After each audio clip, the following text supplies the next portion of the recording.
Hello everyone and welcome back to another episode of VolTalk. My name is Courtney Cox. Thank you so much for tuning in this evening. Today we have Katie Gallion with the Women's Coordinating Council here at UT. The Women's Coordinating Council exists in order to empower individuals of all genders in the Knoxville and the campus community from a feminist point of view. Welcome Katie, and thank you so much for coming. Thank you for having me. So you are the Programming and Activism Liaison for WCC, right? Okay, so I was wondering, like, when was WCC founded, and what was the purpose of a council like this for our campus? So we were actually founded in the 1970s, and we were founded to promote gender equality, obviously.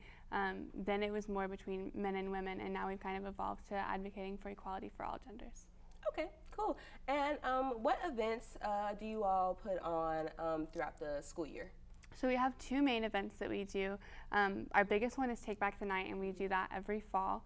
And it's a march and speak out and vigil for sexual assault and domestic violence awareness.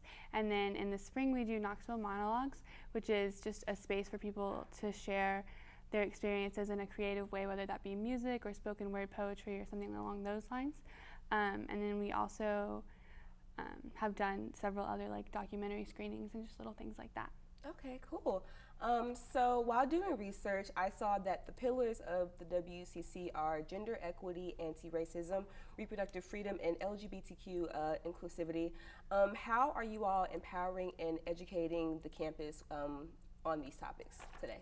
So we do programming is how we do all of our, get all of our messages across and things like that. And we do a lot of events specifically focused on like identity, whether that be, race, ethnicity, sexuality, gender, that kind of thing. And so like I said, we do Knoxville Monologues where people can share how their identity affects their experience. We also do an art show every year, and it's more focused on gender and sexuality, but obviously that looks different for people of different races and things like that. And we actually have that coming up in April, and it's a visual art show about experience and things really? like that. I didn't know about that. So when exactly is the art show? Has a date been set for it yet? Yeah, it's April 12th, so that weekend, and then the opening is April 12th. Okay, cool. So what made you all start Take Back the Night, and how has it positively affected UT so far? Well, obviously sexual assault is a big problem on our campus, and so it's definitely like marching through campus as a silent march definitely raises awareness and gets people its attention. And it also provides a safe space for survivors of domestic violence and sexual assault to speak out and to tell their stories on their own terms without any judgment or people not believing them.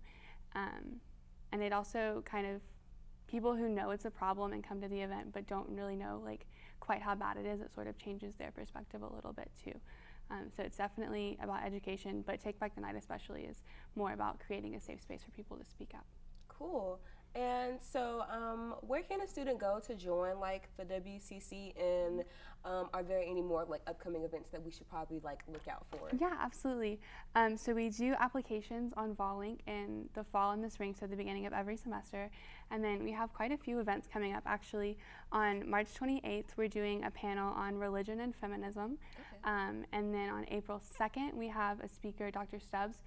She's a sexologist, and she's coming to speak about fat and body shaming, and that's going to be a Sex Week event actually. And then on April 3rd, we have another Sex Week event, and it's an abortion speak out.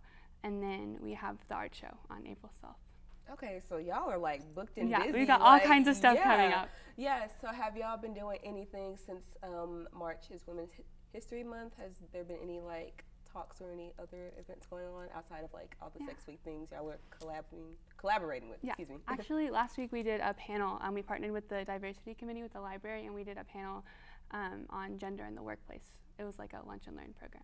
Oh, okay, cool. Well, thank you so much for coming. Yeah, I really appreciate it. And I hope you all learned something this evening.